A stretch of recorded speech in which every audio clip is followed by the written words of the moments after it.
Fala galera, hoje nós vamos falar dos personagens que morreram na história, então vai ter spoiler e eu vou me tentar apenas os personagens principais, galera, porque senão eu vou ter que ficar falando mago feliz, mago triste, ou muitos personagens desse jogo perderam entes queridos, então aí eu teria que falar de personagens que às vezes nem chega a ter imagem deles, então por isso que eu só vou me tentar os personagens principais, galera.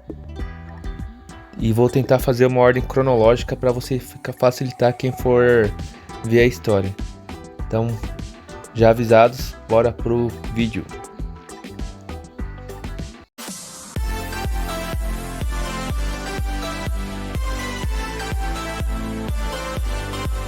Vamos para a primeira morte, cronologicamente falando, que seria a Politz. Ela é um personagem de outro planeta. Ela veio para que o planeta dela estava inabitável, aí ela vai para uma nave junto com um grupo, e quando ele se tornasse habitável, eles reconstruiriam o planeta. Só que nesse processo o planeta é destruído, e aí fica a nave leva eles para Orbis, que é esse planeta onde esse planeta do Epic Seven. E eles percebem que as cápsulas de hibernação estão destruídas, só sobra uma. Eles brigam por ela e todos acabam morrendo, menos a Politz, que se esconde. E a amiga dela culpa ela por se esconder, apesar de ser uma coisa óbvia pra se fazer, se esconder enquanto todo mundo tá se matando. E aí a Politz cria Polícia, e pra não ter essa falha humana, ela cria as bonecas autômata, que por algum motivo acaba criando emoção. E aí ela percebe que cria a Bellion, uma boneca que não tem capacidade, que não pode criar emoção. E aí essa era a primeira governante que ela criou, mas só que acabou criando emoção, e ela cria a Bellion pra não ter emoção. Ela tenta recrutar a Ada porque ela vê que é uma maga muito poderosa para Politz.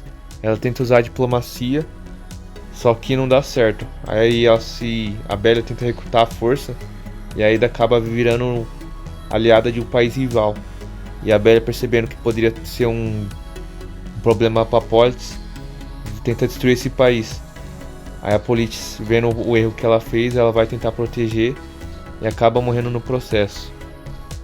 Não tem animação dela, galera. E ficou bacana a história da personagem, galera. Então vamos para a segunda morte, cronologicamente falando, que seria a Senna. Ela é no começo é uma criança que nasceu num vilarejo que é protegido pelos dragões. Ela acaba se tornando amiga da Lancia, que era o dragão que protegia a vila dela. E o Mort era um dos dragões mais fortes. Ele tá sempre procurando um rival. Ele encontra uma pedra que dá poder aos dragões, mas deixam eles loucos. Aí ele percebe que a Senna tem mais afinidade com essa pedra e manda um dragão enlouquecido destruir a vila dela. Uma equipe acaba conseguindo proteger a vila e matando o dragão enlouquecido. Só que aí o Lorde dos Dragões, percebendo que os humanos podiam se revoltar contra os dragões, mandam destruir essa vila. E aí a Senna fica revoltada contra os dragões. Aí o Mort aproveita a oportunidade e treina a Senna com a pedra. Ela fica extremamente forte, e com a ajuda do Mort, que dá um veneno a ela, consegue derrotar o Lorde dos Dragões enfraquecido. E aí sim realmente começa a guerra entre humanos e dragões. O Mort fala pra ela que finalmente era um plano, que era um plano dele pra fazer a Senna ficar mais forte para poder lutar contra ele. Ela fica extremamente revoltada, luta e enfrenta ele, mas não acaba vencendo. E no fim ela realmente não morre contra ele, sim, ela percebe que o fim da vida dela tá chegando. Ela se isola do grupo e tem uma morte com uma ilusão que ela mesmo criou da Lancia, que queria poder voltar para ela, mas não conseguiu, graças à vingança que ela sempre buscou, e percebeu que foi fútil, porque acabou criando uma guerra entre humanos e dragões e fez muita gente sofrer, e foi essa a morte dela. Então, a próxima morte, cronologicamente falando, seria R'uellin. Ela é a herdeira do Sexto Mundo, uma herdeira. Ela...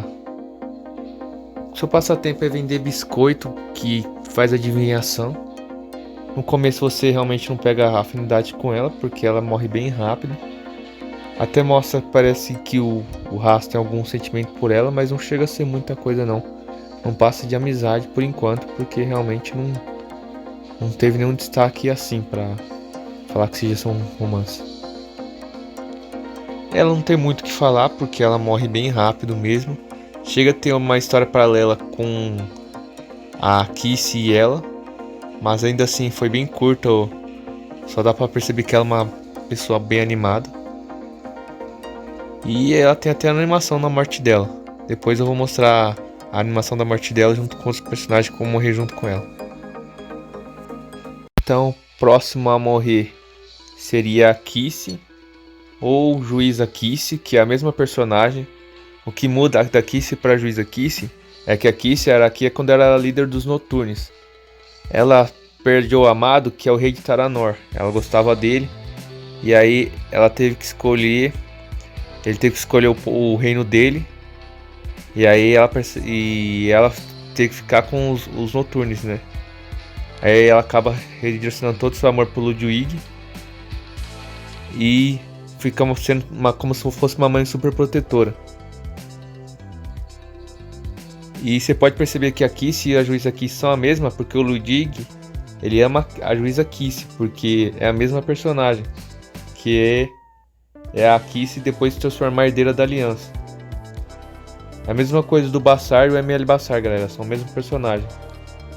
Tem até a animação dela morrendo também, entre aspas, porque é como um mundo sendo destruído, né? E ela é ressuscitada no Sétimo Mundo. Só que ainda assim acaba morrendo, protegendo fazendo a mesma coisa contra o Arquidemônio. Só que agora sem o herdeiro da aliança, ela que vai proteger o mundo, né? Mesma coisa acontece com a R'uellin, galera. Mas a R'uellin ainda pode ter não morrido, porque quando o herdeiro da aliança vai pra... Então, quando o herdeiro da aliança vai pra torre de batalha, ele pode encontrar pessoas mortas ou pessoas que entraram lá pra lutar. Ele encontra a Kissy, que realmente estava morta, mas mesmo procurando ele não encontra a R'uellin. O que pode ser que ela esteja viva no Sétimo Mundo e não tenha morrido ainda.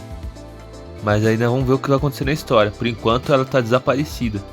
A Kissy foi confirmado que está morta porque ela está lá na torre onde os mortos aparecem. Aí vamos ver, galera, o que vai acontecer com a R'uellin. A próxima morte é do Vildred. Ele é um humano comum que resolveu proteger o mundo do Arquidemônio. E ele acaba lutando contra o Chiron no Sexto Mundo. E o Chiron atinge ele, coloca uma magia para ele não poder esquecer o que aconteceu no Sétimo Mundo, para ele poder relembrar o que acontece após ser ressuscitado. E aí ele morre no Sexto Mundo, e no Sétimo Mundo ele se torna o árbitro Vildred, que ele fica extremamente revoltado com o herdeiro da aliança, que fica toda vez ressuscitando, morrendo, ressuscitando e não fala nada. E continua repetindo o ciclo toda vez de morte e renascimento. Aí ele tenta quebrar esse ciclo acabando com o mundo, o que é terrível.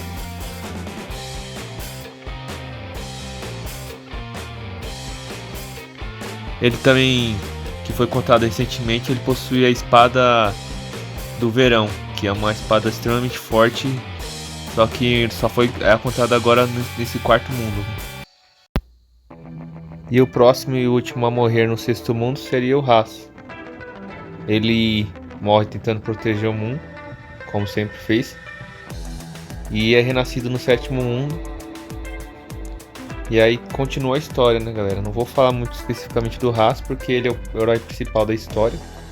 No começo ele realmente mostra a evolução do personagem, que é bacana, porque no começo é aquele herói genérico que o objetivo dele é proteger o mundo e ele é o principal e ele tem que fazer isso e vai atrás.